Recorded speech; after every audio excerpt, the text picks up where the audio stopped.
His leadership roles have included chairing the Arlington County Community Services Board, as well as co-chairing Arlington's Implementation Task Force to End Homelessness, and acting as commissioner for the Arlington County Commission on Aging.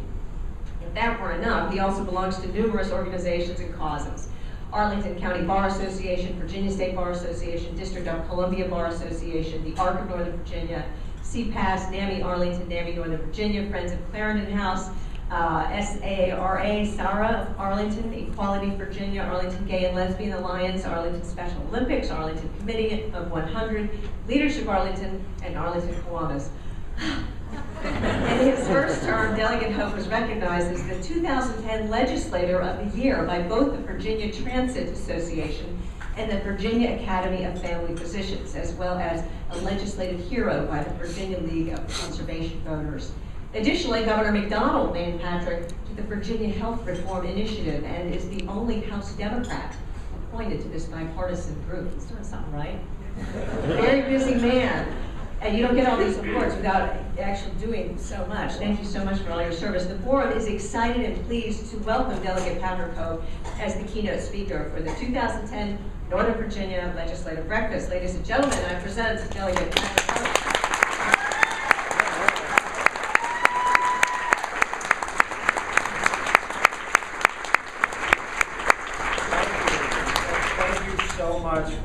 For inviting me here on this occasion. I like the new name, the 29th anniversary of the Northern Virginia Forum for people with mental disabilities. It's quite an honor and a pleasure to not only be here, but to be the keynote speaker, and I'm delighted to be here. You know, I think for any politician, the hardest question that they ever get in any part of their campaign is, why do they run for public office? And I have to tell you that for me, it was the easiest question I ever got running for public office. And I think a defining moment for me personally was when I really became involved in helping people with disabilities, going to talk to parents and families. And we had one occasion where we went to a forum where there were about 12, 13 different families around the room. And the question came up, what keeps you up at night? And every single family said generally the same thing. What keeps me up at night is what's going to happen to my son or my daughter when I die. And that, for me, has been a defining moment of why I wanted to really get involved in helping people with disabilities. Another answer for me to that question of why you want to run for public office is really can be summed up in someone else's words. And I frequently, I'm a healthcare policy person for my day job, and I frequently find myself at the Department of Human Services in Washington, D.C.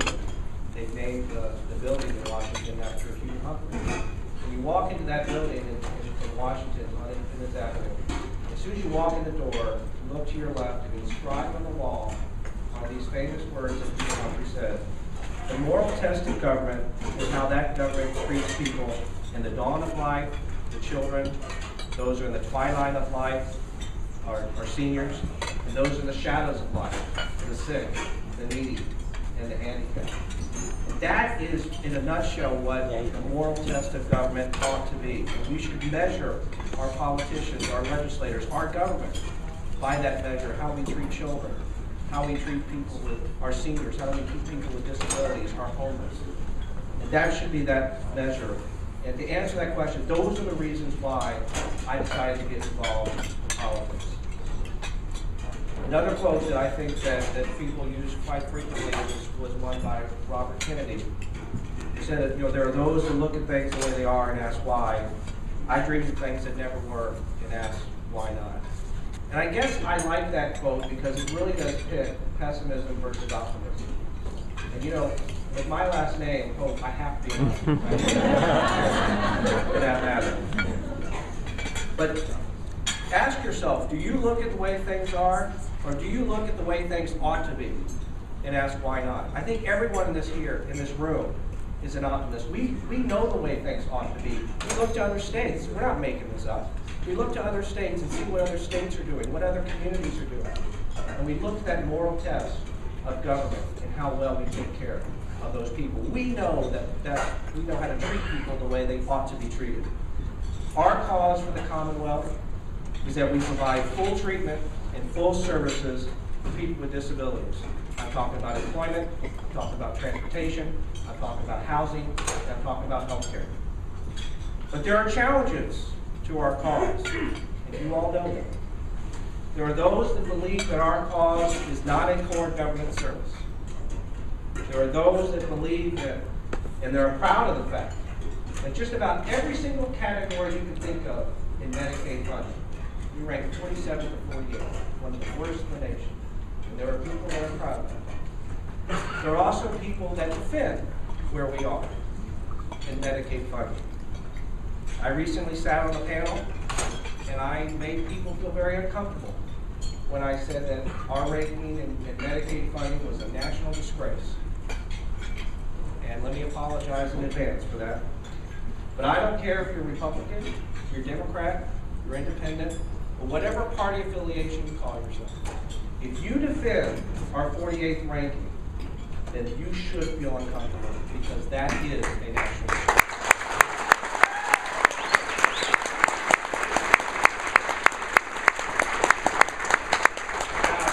Let me tell you why I'm optimistic about where we are, where we stand today in Virginia's future. Virginia is starting to recognize, and I think part of it is related to the new federal health care law. Virginia is now starting to recognize that we can no longer afford business as usual. We cannot continue to cut vital services and expect that the quality will remain better and the long-term costs will go down. Pure evidence, sound evidence that it does not. In fact, when you reduce quality, costs go up. Now, I realize that budgets are tight. They're tight in other states too. Because in my day job, I work with a lot of other states. And I recently talked to people from Utah and Colorado who are telling me how difficult their Medicaid budgets are. I said, you know, that sounds a lot like Virginia. Other states are going through what we're going through too. But let me just point something out to you. Other states don't have waiting lists like Virginia does. Other states don't starve their community-based services program the way Virginia does. Other states don't have such a low Medicaid eligibility the way Virginia does. And other states don't pay so little for personal care assistance the way Virginia does. Other states don't defund job placement and employment services for people with disabilities the way we do. And the list goes on. I can mention supportive housing, transportation, respite care, assistive technology, it goes on and on. Now again, I understand that budgets are tight, and they are. But this really is a matter of priorities. Now someone's going to ask, and when I usually give these speeches, they always do, where are you going to cut to pay for these items? In other words, are we going to cut funding for seniors in nursing homes? No. Are we going to cut reimbursement for doctors in hospitals? We can't possibly go much lower in those areas and expect to have any services at all. So it's really an asinine argument. What we need to do is change the dynamic of that argument. What we really need to ask is, how are we going to find additional funding to pay for these programs and services that are so necessary? We've been so preoccupied as a Commonwealth, as every state is and should, of balancing our budgets on an annual basis. And we're now starting to notice that Medicaid has grown, has exploded to an unsustainable 1,500% over the last 25 years. We've gone from a budget in fiscal year 1985 to 3% of our budget, and today it's nearly 21 or 22% in fiscal year 2010. Our Medicaid budget is exploding. And so we need to change the dynamic of the argument, and we need to input new funding. And so I will, to start that conversation, I'll introduce a bill next year, or this coming session, that will put more money on the table, that will completely eliminate our ID waiver list, our nearly 6,000 people on the waiting list.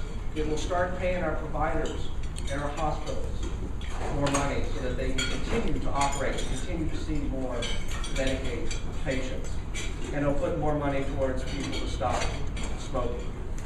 Now, I'll pay for it by increasing a tax on cigarettes by $1. That will take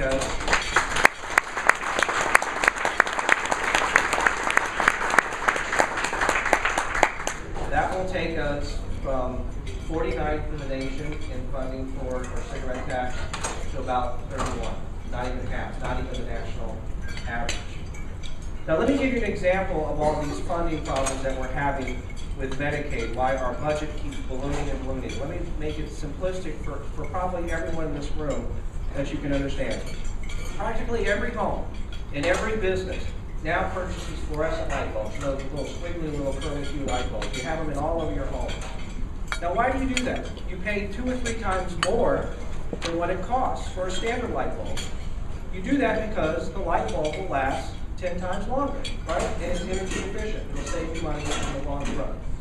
Anyone who goes out shopping for a dishwasher or a washer and dryer or refrigerator, you look for that Energy Star label. I mean, even Virginia gives you a tax credit for doing that. You look for that. You pay more. You could have bought a cheaper model, but you make the investment because you know the product's going to last longer and it'll have a long-term investment. We need to start thinking about individuals in business, the way individuals and businesses make the same long-term care decisions about our citizens. All the science, all the evidence that's out there points that these kinds of investments, like investing in home and community-based services, investing in early intervention, investments in preventive care, will save us money in the long run. It will cost us money on the upfront, cost you more money to buy one of those fluorescent light bulbs. It'll cost us more money to put this money in the upfront, but it will save us a tremendous amount of money long term. So let me just conclude by saying Virginia cannot afford business as usual. It's irresponsible. But this debate is not just about people in the disability community. It's no longer about you. We need to take it out of the disability community. The policies that we're doing in Virginia for our Medicaid budget are having long-term fiscal implications on every taxpayer who pays in Virginia. Every taxpayer should be concerned about these policies. It's time to invest in our most vulnerable people. If we do that, I promise you, this will pay off in dividends. Our cause is just, our cause is right, and our cause is fair. And so, just to paraphrase and conclude with Robert Kennedy, let's continue to dream the way things ought to be, and let's ask why not. Thank you all very much.